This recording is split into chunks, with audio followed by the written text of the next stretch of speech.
Yo, what's up, everybody? Welcome back to Sour SaaS. My guest today is someone who actually invented this podcast, the first iteration of this podcast. So I'm very honored to be on this podcast with the GOAT.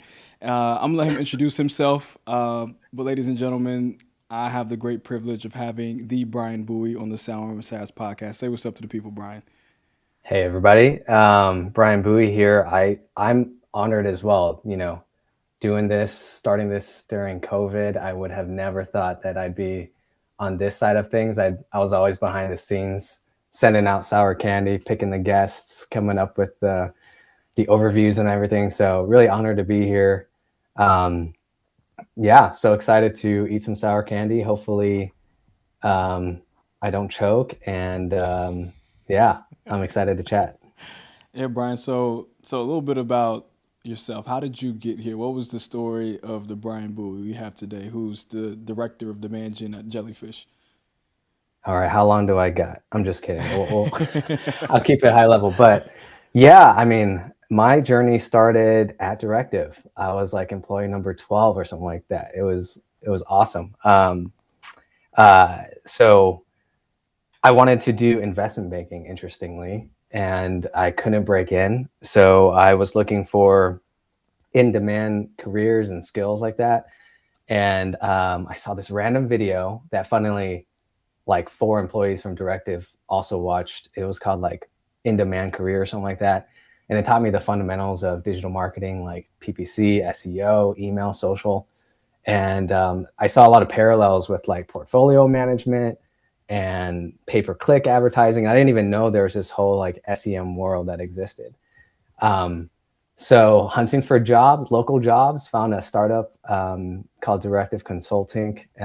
Garrett gave me a shot, and then hired me kind of like 20 minutes later, and that whole thing began. I got the full agency experience, got to work on some of our top SaaS clients and see us grow from like, a tiny company to like around 150 employees is when I left.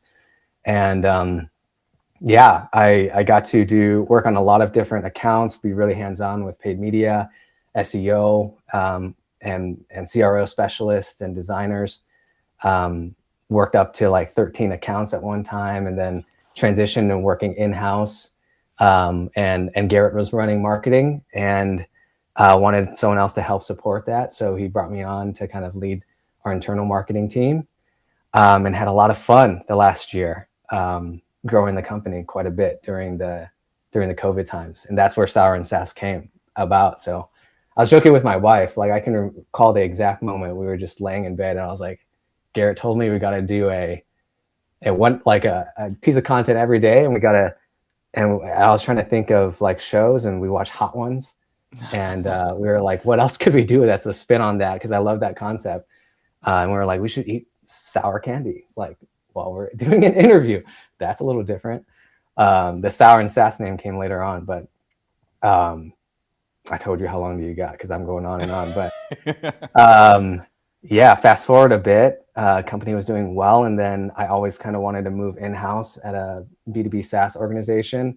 I got to see some world-class CMOs and VPs of marketing through working on the client side. And I admired their career path and how much of an impact they made on their organizations. And funnily, like one of the earlier guests on Sour and Sass was Kyle Lacey. Um, and that's how I kind of got my gig at Jellyfish, which I've been at for a year now. But even prior to that, I was connected with Nick Tipman, a prior guest on your show, Yeah. one of my favorite clients and one of my mentors, same as as you. And yeah, when they were growing, and I had an opportunity to build a growth and demand function at Greenlight Guru, took the shot. Had a great run there for about 3 years. Um, and then connected with Kyle to join Jellyfish. So yeah, I've been in demand gen, digital marketing, and revenue marketing for all of my career, and that brought me here. Okay. Well, let's go ahead and kick it off with the first question. You got the fruit rise ready? I do. I got some right here. All right. So let me kick it off with the first question. So you've seen demand gen from multiple angles: agency side of Directive, with dozens of SaaS companies, and then you went in house at Greenlight Guru, and now you're at Jellyfish. So, what's the biggest misconception most demand gen leaders have about what actually drives pipeline growth? This is really delicious. So this is pretty good. Wow. Okay. Yeah, Good I'm going to have to choice. do warheads. You didn't make a face at all. I I guess I didn't. Maybe I'll look back and be like, what face did I actually make? I was listening and chewing and crunching, and what you said biggest misconception to pipeline growth, right? Mm-hmm. I think more and more after running lots of different experiments across the years, I've learned that you shouldn't test everything, and you don't always need to. It like there's a common thing like ABC, like always, or ABS, whatever it is, always be selling. Mm-hmm. I think there's a common misconception that you should always be experimenting and testing. I think there's some truth to that definitely, when you don't know what's working and what's effective. But I think there's an opportunity cost that goes with testing ideas that fail. I would say like 80% of tests that you run will fail. I think there's some research out there. So like the more you can validate your assumptions and think really hard about testing something big, because the biggest gains I've had in pipeline and revenue growth have been from bigger ideas and bigger tests. And a lot of them have come from getting ideas from peers or just talking to people and like, oh, that worked for you, and going deeper there than just like running small one-off tests like button colors or copy tests. Like I think they come from bigger, high impact tests and being really convicted in them, and knowing when to cut them quick if they're not performing well, and being okay with that and letting go. But yeah, I found that going deeper, especially when you have some insights into what's working, you want to kind of exploit what's working a little bit longer and more, and then still leave 10 to 20% to test. But you don't want to derail the momentum you're having by running failing tests. So you got to be sure you're making some good calls, or you can kind of slow your growth down. So that's something different. I think back in the day, I would have just kept testing this, testing that, because I'm like a little trigger happy. So yeah. Do you feel like testing is the thing that people are over indexing on even now? Or is there something that, even inside testing, is there a very specific test that you're hearing people over index on that really in the grand scheme of things might not matter or doesn't really make the impact that people are raving about it? Yeah, there's a couple things. I think like if I bring us to today, with the onset of AI and all the opportunities and capabilities it has, like the question is no longer how you execute some crazy idea. It's more about like what problem and what pain or what challenge you're actually solving that will save your team time and actually make the output better. So I think like people are distracted a bit with like what you could do with AI right now, like what kind of cool assets you could build and like what kind of things you can automate. And they're spending a lot of time there.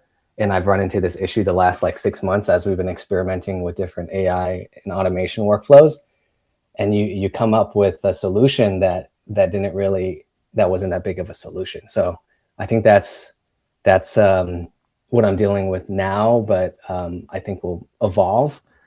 Other things too, like the wave of ABX and intent and stuff like this. You guys probably see this all the time. Like there was promise in it, but I think it's all in the execution. But I think it didn't deliver. Like I definitely prefer first party data and first party signals over third party, and things that you can validate.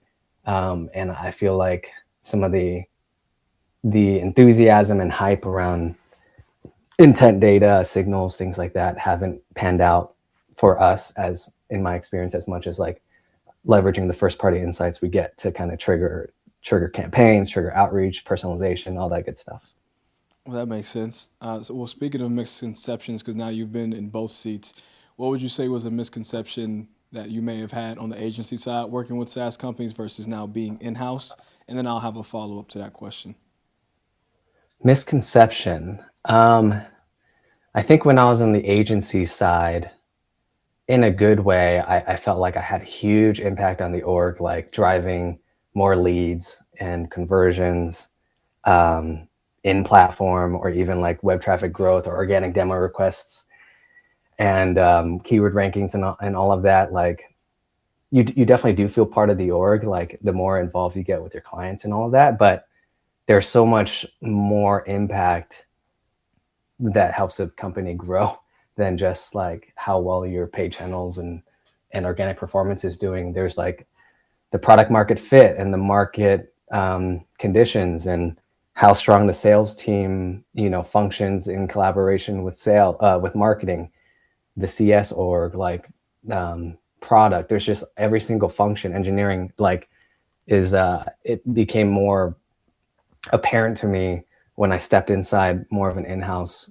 role, and how each of those pieces play to a company's success, rather than just like how well can I execute on these digital marketing campaigns, which is still important, just a small piece of the pie. So yeah, I had to learn and increase my breadth a lot going in-house.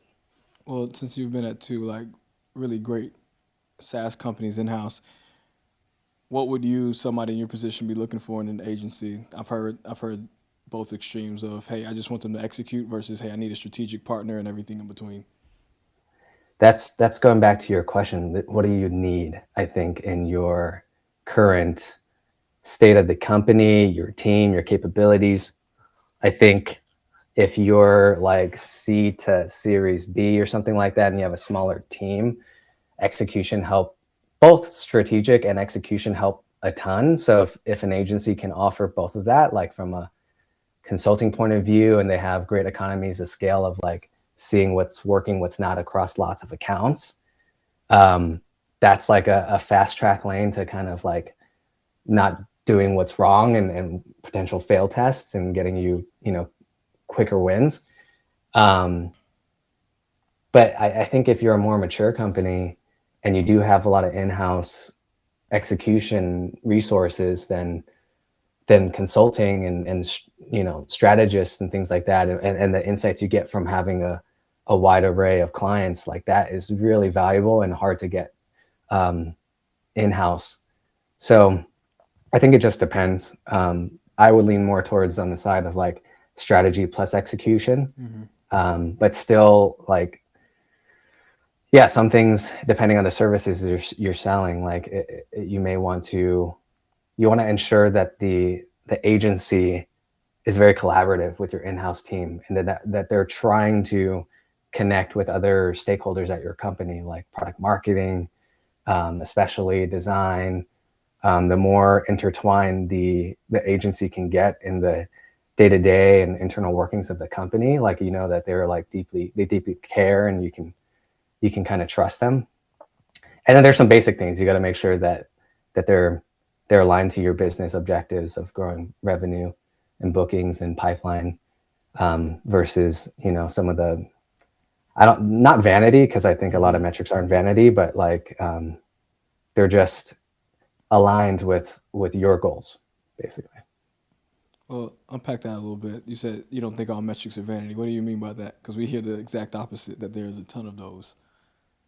Yeah, I mean, I think like most things aren't, even website traffic with the AI overview onset, like tracking, if you slice and dice it, traffic for traffic's sake, I guess, is bad, but if you're layering it with insights around like if it's qualified traffic, if it's engaged traffic, where the traffic sources are, like certain growth in certain channels that turn into demos and conversions and pipeline, like those are, it is an indicator. Like if your traffic goes from 100K to 25K, like you're going to feel an impact. So more is more in a lot of cases.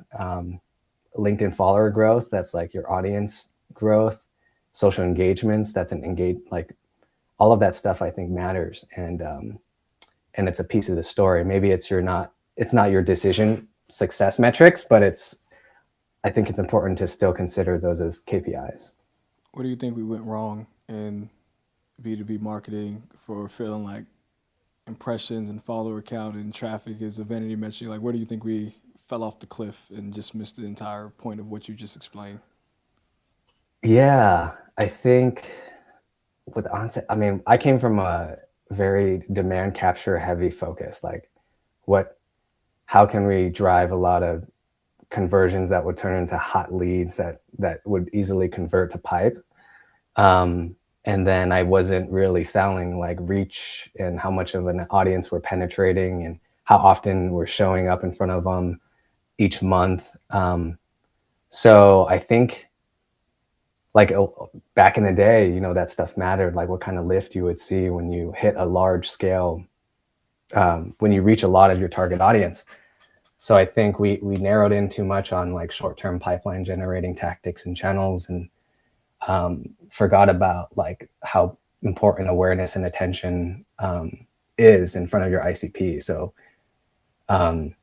making sure you have, and like demand marketers, performance marketers, like early on, you don't index too much in messaging and your positioning and how memorable you stick out in front of your ICP. And I think, you know, that stuff that they used to focus more on in the past, like what is your narrative? Like, is it really resonating with your audience? And then once you validate that it sticks, like how can you scale that, and how can you be really memorable? So like, yeah, I think it was short-term thinking to satisfy goals and keep our jobs and things like that versus things that actually pay out in the long term. Okay. Well, since you've been on both ends and you've done the long-term brand and short-term demand capture, kind of shifting gears to your time at Directive. So you grew ARR by 110% in 9 months. What was the playbook to accomplish that?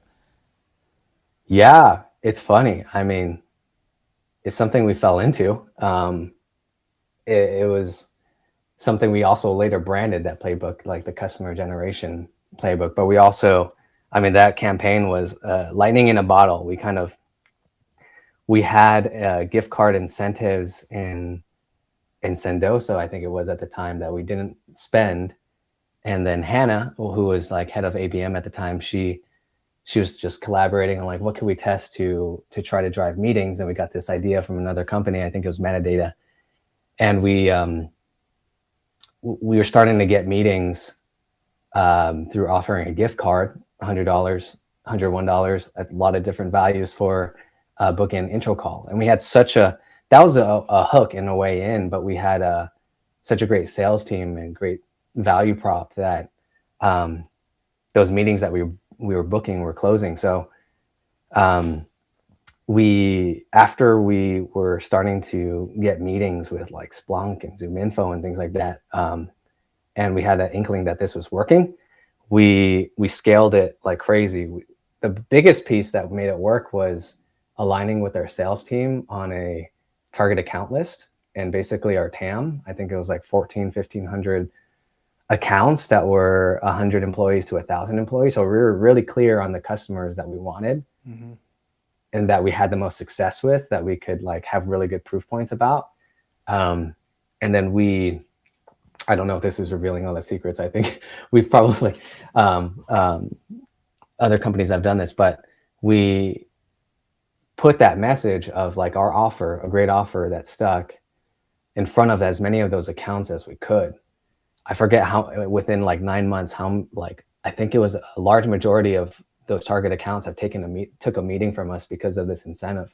Wow. Because there was something in it for them. Like they were going to hear great marketing ideas, get some financial incentive, and we had a great offer that could help them out. So we also felt some tailwinds from the market. This was like a growth at all costs type of thing, and everyone was looking to grow. So our message around growth was stuck really good, and people were moving event budget into digital. So we struck while the iron was hot. We put that message wherever we could, on Meta, on LinkedIn, on display, programmatic. We did that on CTV for some time. And at the same time, we did a brand refresh. That's where this, like, I think logo and some of this new gear came out. But we had a few different mantras that helped like align us across the board in terms of all of our tactics. It was like, how do you make marketers jealous? Because we were selling to a marketing audience. Yeah. So we prioritized memorability, and then we that's where my first kind of go around with focusing on positioning and messaging was important, and copywriting. Like we had to make sure our message was tight, and we had a differentiated, memorable message to SaaS companies, which was our target audience. So big website redesign, overhaul. Like our design was different. We had motion graphics everywhere on the side. We paired like all of this like campaign, scaling with all this rebrand stuff, and I think it just hit. And like I mentioned before, like spending 80% of your resources and time in doing what works. We probably did that and even more. Like we went from 0 to 10x, like, and we went gung ho. Garrett was great about, emphasizing like, let's scale this, let's do what works and hit the market while it's resonating. So yeah, 9 months grew more than 2x. I think that's when our headcount went from like 40 or 50 to like 150. And it was like very fun, very exciting, and a great story to tell on how quickly you can kind of scale a company. Okay. I've given you way too much time in between the last time you ate a fruit ride, so let's go ahead and pop another one. It's probably because I keep talking. But yeah, you know what? Here we go. All right. See, It's just tasty. it's not even sour. You're enjoying it. Okay, I'm just asking the next question. Do you eat some too? You got some nearby? I should have, but I usually just let you suffer. Next one, we're both eating it. Because who knows what question you'll ask after eating one, I don't have a good tolerance with sour things, so I would barely make it through the question while I'm eating it. So. Oh, good. So I mean, you're at Jellyfish now. You're marketing to like very highly technical engineers. Mm-hmm. What would you say? How is your demand gen approach different marketing to highly technical ICP versus maybe more traditional, B2B marketers or because you've done it on two highly technical, on medtech and now engineers. So how is that different, I guess, from marketing for a more broad, less highly technical audience? Yeah, super different. And let me zoom out a little bit, tell you a little bit about Jellyfish. We do software engineering intelligence for engineering teams and development teams. We do a lot of things, but we help them measure the impact of AI coding on their developer productivity. We help them with engineering metrics, and we also help them with understanding where their engineering resources are going and understanding if their time and focus is allocated on the right business priorities. So a very technical audience. We appeal to like engineering leaders, engineering managers, and platform engineering teams, and very sophisticated, very skeptical audiences.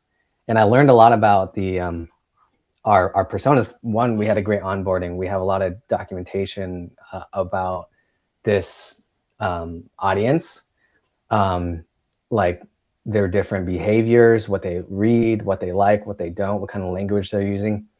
So I mentioned a little bit earlier, like selling to marketers, we had to make marketers jealous. What is jealous? And we had to, so that was like a mantra of ours. We had to be, we had to be a little bit flashier, I think, with and next level thinking with how clever we were and how clear we were with our creative, with our copy.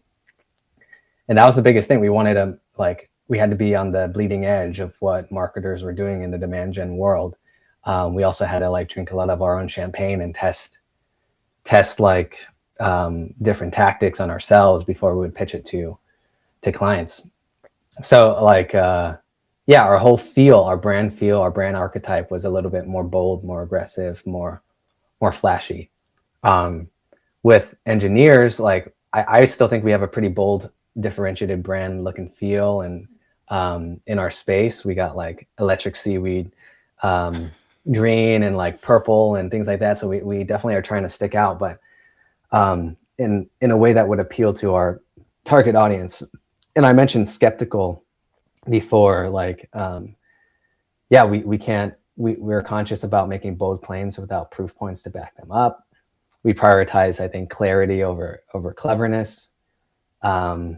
we found like people across the board don't want to be sold to or marketed to, but like when I was selling to marketers, if we did some cool like AI automation thing or something within the website, it was something that our clients wanted. And some of those tactics just doesn't work as much on a technical like audience that can kind of smell marketing jargon and kind of fluff and different tactics pretty far away. So yeah, I'll just share like one anecdote. We were testing Reddit advertising a couple of months ago. We're still doing it, but I came out the gates with like some more brand heavy creative stuff that was working well on LinkedIn and wasn't seeing the traction I was hoping for. But as soon as we made the ads to our developer targeting audiences more native feeling, like we used darker tones in our colors, we started the headlines with like questions like a Reddit thread would open up. And then we didn't put our logo at all in like the creative, like then it started kind of working for us. So yeah, things like that. We just had to be a little bit more audience minded and be flexible with our approach. Okay, so aside from Reddit as well, since it seems to be like a newer channel you might have been testing recently, what what has been the thing you've doubled down on? I guess in the past 12 months, what is a one of your main go to market motions that you've been running at Jellyfish that's worked? Yeah, I mean, we're a sales led motion. So I partner really closely with our BDR team to make sure we're marketing to the same accounts that they are trying to get in front of. And so like there's no groundbreaking channel, I guess, but we have been allocating spend and stuff to things like Google or LinkedIn or paid social channels, connected TV, a lot of channels that we have a good mix, but we're experimenting a little bit depending on pipeline influence, how they're hearing about us. We ask in our forums, so we're looking for signals from that way. Events is a big part of our strategy, and running side events alongside big industry events, and we're scaling that this year, doing more AI focused events. Yeah, so it was interesting being part of Jellyfish. We were kind of pioneers in this category. So it was still a younger category in the scheme of things of SaaS. And like Google ads, you don't see crazy CPCs like you would in other categories where like CPCs are 50 plus, 65 plus. So we had the benefit of being a little bit newer, and it's getting more competitive every month, every year. But so Google has been a thing that I've gone back to, actually doing some more basics instead of like, so we've optimized our demand capture channels, not ignoring some of our demand creation ones within social and some of our other different channels. But yeah, I don't know if that answered your question there, but Oh yeah, it gave us pretty much the channel mix you're looking for. What have you been doubling down on, especially since you're, excuse me, marketing to like a highly technical audience? But you mentioned sales earlier, so I do want to ask, what's your relationship at Jellyfish like with demand gen and the sales team? What does that look like? it looks good. I would say even part of the interview process, I had to meet, with different sales leaders and our sales and business development leader, and we were aligned on the same goals, like needing to have a healthy partnership and collaboration and have difficult conversations and call things out, and how we both had the same goal in mind of growing bookings and new revenue. So it wasn't very difficult I'd say to I didn't feel like some of that tension you hear about too much on the socials Hmm. around marketing versus sales. It's been pretty collaborative from the front. We meet very often, talk about like what could marketing help support sales with in terms of assets, in terms of new deliverables, what insights can sales give us from the field about what's working, what they're hearing, how do we from different competitors, or even what's working from our own content and campaigns. So it's been very collaborative. We've partnered with them to establish like SLAs for lead follow-up, and those have been pretty flexible, working on different with using AI to automate certain workflows like research and things like that with them. So it's been a big team effort, and sometimes we do look at opportunity sources and things like that, just so that we can model and forecast how we're going to hit our yearly objectives, and we backtrack into that using like a standardized attribution model. But we rarely talk about it too much. I mean, it's like a comprehensive, holistic team goal, I'd say. Well, speaking of attribution, that kind of leads me into the next question very seamlessly. So, when it comes to the idea of dark social intent, signal-based marketing, is it a farce or is there some viability to it from what you've seen personally? Um, that was probably really high pitched. It was, yeah. I know. I'm like, let me see. I mentioned it earlier. I think intent. I would prioritize the first party intent data you have over third party. From what I've seen, there's new tech coming out. I could be wrong, but like some of the different ABX tools I've leveraged in the past, I won't name names, but hasn't lived up to the promise of like highlighting accounts that are likely to convert. And oftentimes, like the ones that do convert are people that are engaging with your webinars, your content, your product tours, your demos. Like, yeah, those have been more fruitful in converting to qualified leads and pipe. I think signals, it depends on your vertical and what you're able to trace. I think it's important for all companies to have an idea of like what is the step right before they turn into an opportunity or request a demo, like what is triggering them to want to re-engage, so that you can figure out what's working, what's not. But it's going to be different per company. I'd say like across most companies I've been at, focusing on prior champions that are changing jobs, that signal has been always pretty consistently a good driver. Reheats, like reviving closed lost opportunities because they stuck with the status quo, it wasn't the right time, but they had a preference. Like when they're starting to re-engage, like that's a good time to get in front of them. But yeah, I do believe there's a future where you do aggregate like the handful of signals that drive a lot of revenue, and you are able to surface that up easily to your teams to trigger campaigns, email automation, outbound, different things. So I don't think it's all a farce. I think you have to have just good execution and a good strategy to understand how to win with those signals and not try to do everything. Okay. Yeah. Well, since these fruit rides aren't that sour, let's try two. Let's see if two may help my odds here. 2 sours. Okay, so Yeah. I'm gonna do one back to back because they're back to back. kind of large. Look how big that thing. That one's a small man. one. Here, look at this one. This is what fruit. It looks like a moldy. I don't know what It does, but they're so good. Trust. Wait, Arco, There's you one. gotta do one with me, right? You got one with you? I don't. I wish I should have brought it. I was at Whole Foods right before here too. That's where I get it from. My puppy wants one too, but Might take them out. Those things are sour.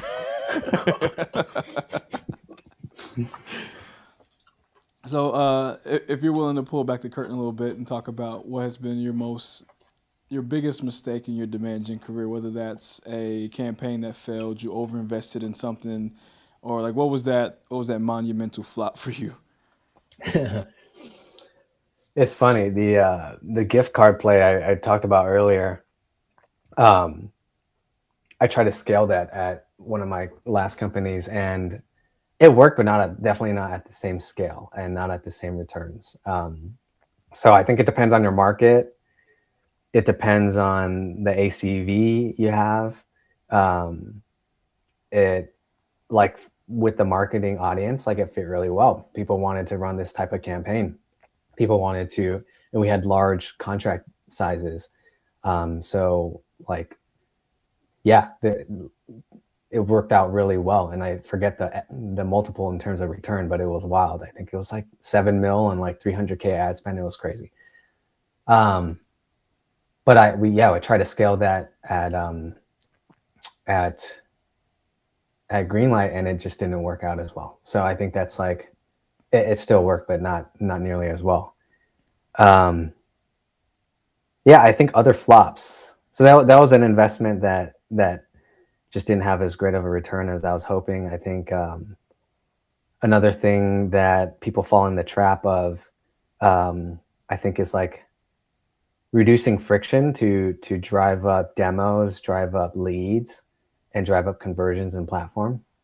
You see a lot of CRO tests about removing friction points to try to drive up conversions and things like that, like removing form fields and things like that. But I found like that works to a certain extent. Yeah, if your form is like 15 fields and it looks like something crazy, like it's probably going to scare some people away. But if you make it too easy, then you will get some junk in there and not have qualified buyers, and then you do get into the trap of wasting some time. And but you'll see your platform metrics go up, and like, but overall you're not seeing bookings grow. So yeah, I think there's a balance with driving up your leading indicator metrics, but it's always got to tie to a lift in pipeline and revenue. So have fallen into that trap a couple times, I think, in my past, but have now learned to kind of prioritize quality and prioritize like getting in front of and generating demand with the right audience versus like some of those small tweaks that you might make on a site. Well, Yeah. speaking of the past, if you could go back and tell younger Brian, because you're not old, younger Brian, when you first started leading demand gen in house, what would be your advice to Brian day one at Greenlight Guru?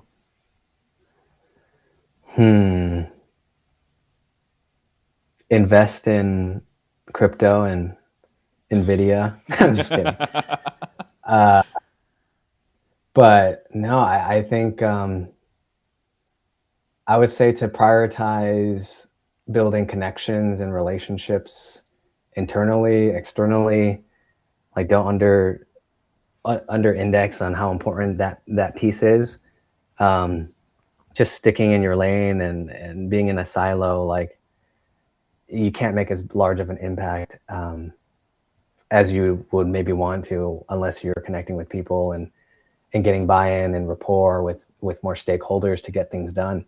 So that's like super important. And I didn't learn that maybe until a little later on. Yeah, so that's a big thing. I think like, yeah, that's probably I would also recommend like going beyond just digital marketing, SEM, PPC, SEO. Like, it's great once you have really deep expertise there, but if you want to understand the fuller impact you can have in terms of driving revenue growth, having a good understanding of product marketing, branding, creative, content, PR, all the aspects of marketing, customer marketing, and like how sales works and CS and RevOps. I should say RevOps is a huge one. I found a passion for RevOps, and I feel like I oftentimes like vibe with them in terms of being. Yeah. I would consider myself more of a technical marketer. So, yeah, like there's way more to just certain channels. So, being more curious about all of those earlier on in my career probably would have served me better now. Okay. Well, congratulations, Brian Bowie. You have made it to the lightning round. So grab that bag of Fruit Riots, and you got 30 seconds to answer each question. And with each question, you're going to eat a Fruit Riot, and hopefully you survive. But apparently, these are good to you, so I think you'll be fine. Do I answer it? Do I take one now? Yep, take Okay. one. Yeah, I'm going to take one now. I'm going to ask the question, and yeah, we'll keep rocking. So, and go. So for you, best channel for B2B demand gen right now that's underrated or underutilized? Review sites. Why? I think like generating lots of reviews, good ones. They're used in LLMs, AI overviews in terms of your positioning. Even the reviews themselves are like giving LLMs like a perception of you and how your brand is better or not. And if you're not showing up in a good position, I don't think LLMs will. If you're position 10 and you have the least amount of reviews, like, LLMs and even buyers won't really perceive you as a leader and trusted resource. So I'd focus there. If you can pay for some of that stuff, sure, go for it. But we used to say it back in the day too at Directive, like your in-demand buyers are in, those directories. So whatever they are in your space, like definitely prioritize those. Okay. Next fruit riot. Oh gosh. I had the question written down, but based on your answer earlier, I'm gonna flip it. What do you think is one metric that everyone says is meaningless that you think actually has a lot of viability if they layer it right? So one metric that is good, like not a vanity metric, you're saying? Mm-hmm. Huh. I think the sour's got me maybe a little bit, but I think this is like I think your subscriber database, like the followers you have and the newsletter email subscribers you have and the audience you have, like it compounds over time. So like if it's building in the right direction and people are subscribing, engaging, you're seeing more from your promotions, like that I think is a good indicator that you're building followership and putting out valuable stuff that people in your market enjoy. So I think that's something that is not meaningless. Okay. Next fruit riot. This one's a bit of a difficult question, but I think you're one of the few that can speak to it because you've been on both sides. What's the better initial career path for when you start out? Is it go work at an agency across a lot of clients, or go in-house and go deep in one vertical? Oh man, it depends. That's the best answer, I guess. But depends on what you want, and like these are pretty boilerplate. But like if you want to learn really quickly, and let's just use the use case of like a digital marketing agency. I like the path of doing an agency because you'll learn really hands-on skills that you can always lean on, and you'll get exposure to a lot of accounts and have to tackle lots of different fires, and you'll learn very quickly. So like that can be a really good thing for your career if you want to go in-house or stay within agency world. If you want to go really deep and understand an ICP and work with a lot of different parts of a team and go really deep in understanding your product and market, like going in-house is also great. You'll learn a lot of breadth, I think, of things. In an agency, you'll go really deep, but you'll have like a breadth of insights. So either could work for you. It depends what you want. Like, yeah, I mean, if you're trying to, I think even in if you go in-house, you'll likely, it depends. Like if you're smalling a really small team and you're like the sole marketer, you're going to have to do a lot of different things across a lot of disciplines. So you'll probably learn really fast, just like how fast I'm talking right now. If you join a team though, you'll probably have to specialize in something, whether it's like customer marketing, events, or something like that. So it can work out either way. Just be curious and try either one. I would encourage, like, I think I enjoy that I gotten to have both experiences, to know what I like better or not. But so if you haven't tried one, maybe, see if you like the other. Okay. Next fruit riot. You got two more. You're almost done. I know I'm talking a lot, so I don't have to keep eating. It's not really as lightning as you would want. That's a great strategy, though. It gives your taste buds a break. So advice for somebody who's a first-time demand gen leadership role, what should be the first thing they focus on when they get that role? Ooh. First thing they focus on, I think, is just alignment. It sounds basic, but like make sure you're aligned and understand the company direction, vision, mission, and the market, the ICP.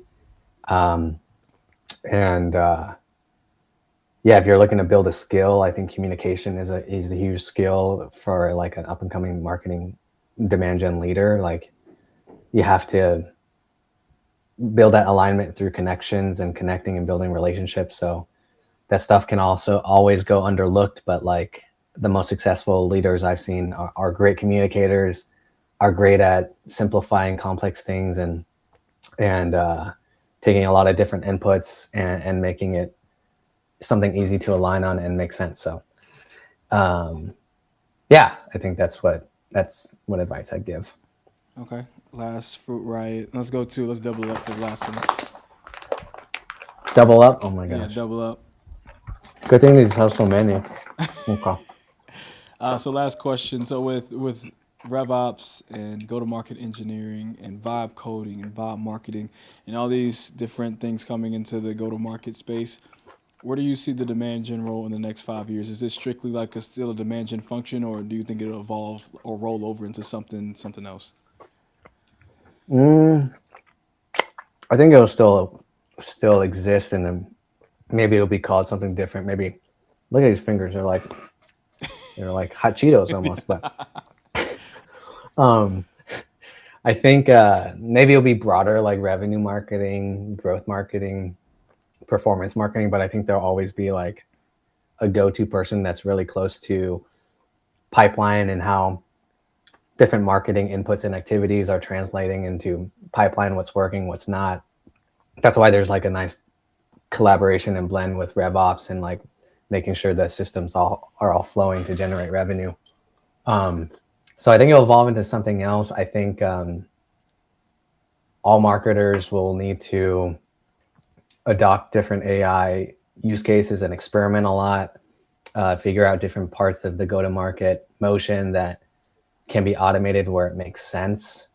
So I think there's going to be a big learning curve for some, but I think you have to experiment. You have to get in this new world, and you can't turn a blind eye to it because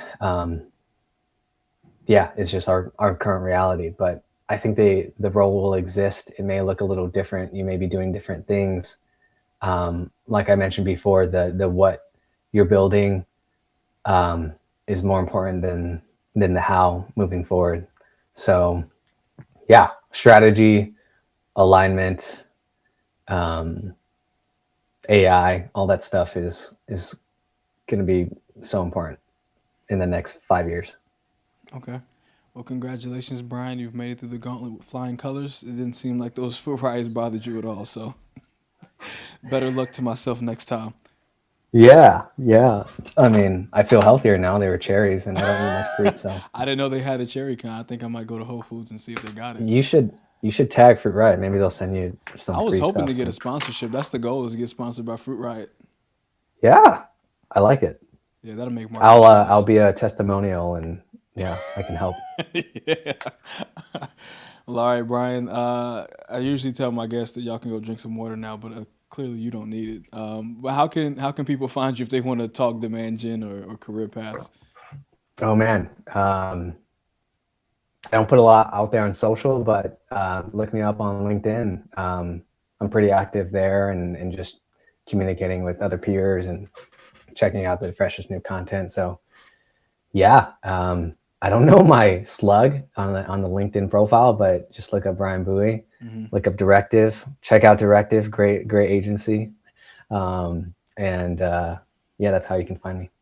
Perfect. Well, thank you, Brian, so much for hopping on the podcast. I know the audience will get a lot from it, especially those kind of looking to scale up in their career and be able to be at some of these titan SaaS companies like a Jellyfish or a Greenlight.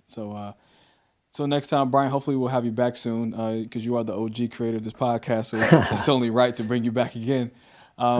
Yeah, thank you for being on the podcast, and thank you everybody for watching, and we'll see you next time on the next episode of Sour SaaS.